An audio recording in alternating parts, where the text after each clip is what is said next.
Bonjour l'Église de la Prairie, c'est avec plaisir que je vous propose aujourd'hui de retrouver un encouragement qui vous parvient de 10 000 km à Madagascar.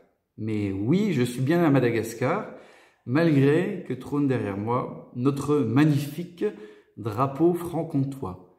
Alors, pour cette vidéo et pour découvrir l'encouragement du jour que j'ai nommé le Dieu du détail, je vous propose de changer de décor. C'est parti. Pour démarrer cette petite vidéo, j'avais envie de vous présenter du coup notre nouvel univers, voilà Madagascar. Et derrière moi se situe le village dans lequel nous allons construire bien le village d'accueil des enfants des rues de Madagascar. Et comme vous pouvez le constater, les gens ici vivent encore avec très peu. Le SMIC ici à Madagascar est aux alentours de 30 € par mois et la pauvreté est vraiment flagrante. Alors, comment s'est passée cette épopée pour aller jusqu'à Madagascar? Eh bien, en fait, quand on y pense, maintenant que nous y sommes, tout ce que l'on peut dire, c'est que la main de Dieu a été vraiment extraordinaire et que quand il dit « c'est parti », alors c'est parti. Donc tout commence en juin dernier, lorsque nous envoyons le conteneur, début du mois de juin, et de fait nous voilà sans logement, hébergés chez Philippe et Raymond Kloffenstein à Montbéliard. Cela devait être une situation plutôt à court terme, mais finalement les frontières de Madagascar restent fermées et nous restons chez eux près de 3 mois. Donc on essaye par tous les moyens de solliciter du monde, de passer par l'administration, etc. Mais impossible. Les frontières sont vraiment fermées et il nous est, voilà, nous restons dépités et attendons un secours qui nous vient du ciel parce qu'il n'y a vraiment aucune autre solution. Nous commençons donc à prier chaque matin avec Philippe pour que Dieu trouve une solution et qu'il se passe un miracle, un vrai miracle. Début août, une personne me met en relation depuis le Canada avec quelqu'un qui vit en France, qui est énergéticienne, a priori proche du président, etc. et qui pourrait en effet nous aider. Et dès que l'on commence à échanger avec elle, les choses vont très vite. En une après-midi, elle nous dit que nous pourrions peut-être être dans l'avion du lendemain sur lendemain. Elle nous demande de souscrire à des papiers, payer une cotisation de quelques euros dans une ONG malgache et en fait de soumettre ça à des gens proches de la présidence. Et au final, cette situation dure dans le temps, on ne part pas dans l'avion qui était prévu. Et un après-midi, alors que je promène les enfants, le responsable de cette association m'appelle et me dit « c'est bon, vous êtes lundi, vous venez dans l'ambassade malgache à Paris et vous serez dans l'avion, mais par contre c'est donnant-donnant. C'est donnant-donnant. » Et du coup, ça nous a vraiment heurté parce que ça, malheureusement, c'est un fonctionnement qui ne nous correspond pas du tout. Soit on donne pas, mais on ne peut pas demander de contrepartie et déjà dès le départ être attaché à quelqu'un ou quelque chose, une organisation en plus qu'on ne connaît pas. Donc on était dépités. Dépités, on se dit, ben là, voilà, nous revoilà au point zéro. Qu'allons-nous faire? Donc ça, c'est le mercredi après-midi.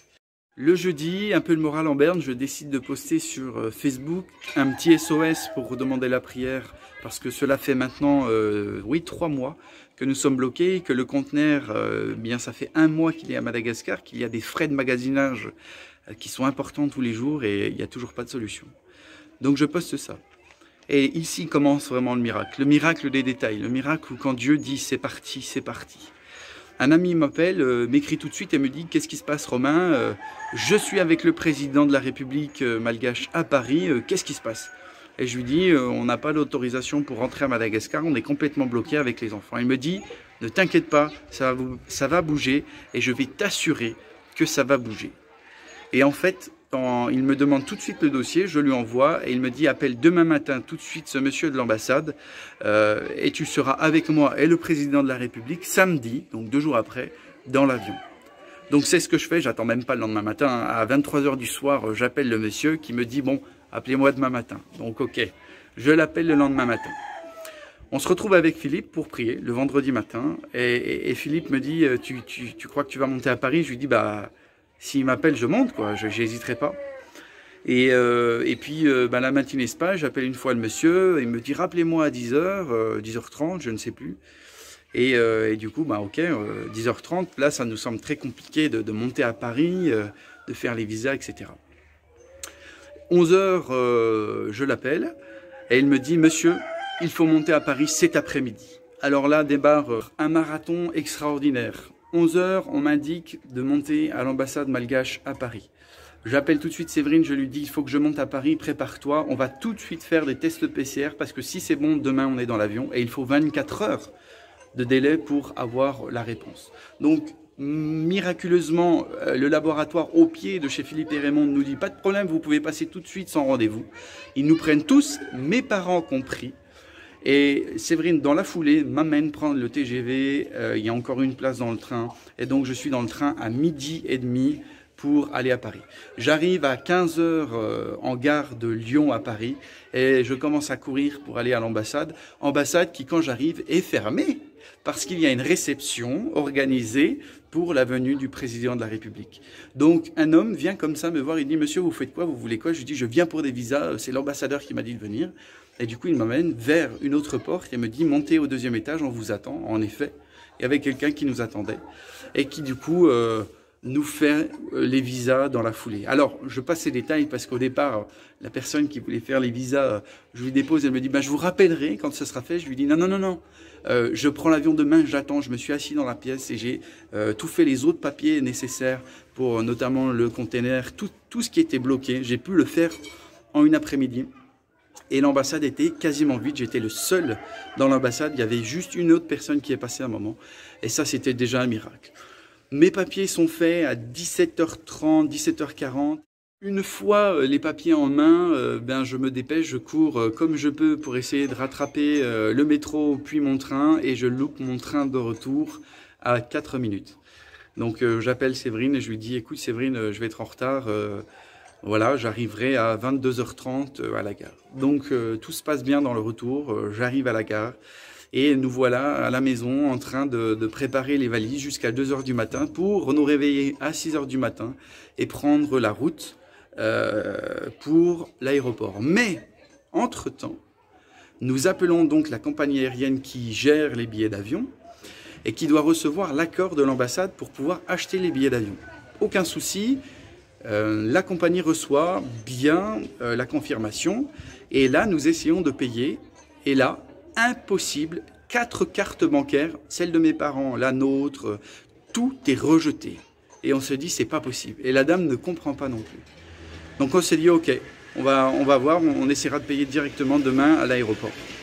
Mais le matin on se dit quand même on va essayer de passer à la banque pour essayer d'avoir du liquide au cas où que le virement, les cartes ne passent pas parce qu'on ne sait pas, on ne sait jamais. Mais vous le savez, aujourd'hui en France, pour retirer des sous, vous devez commander en avance, plusieurs jours en avance, des fonds. Donc je me pointe le matin, 8h, premier client à la caisse d'épargne, et je leur dis, écoutez, il faut me sauver la vie. Et là, je leur dis, il me faut tant d'argent, une somme plutôt conséquente pour payer 5 billets d'avion. Et là se passe un nouveau miracle, la conseillère me dit monsieur Lagache, vous avez de la chance, un client nous avait demandé de l'argent mais il n'est pas venu le récupérer, donc il y a en effet tous les fonds que vous voulez. Et ça a été juste incroyable puisque une fois arrivé à l'aéroport, nos cartes ont à nouveau été rejetées alors que la personne devant nous, lui, tout est passé.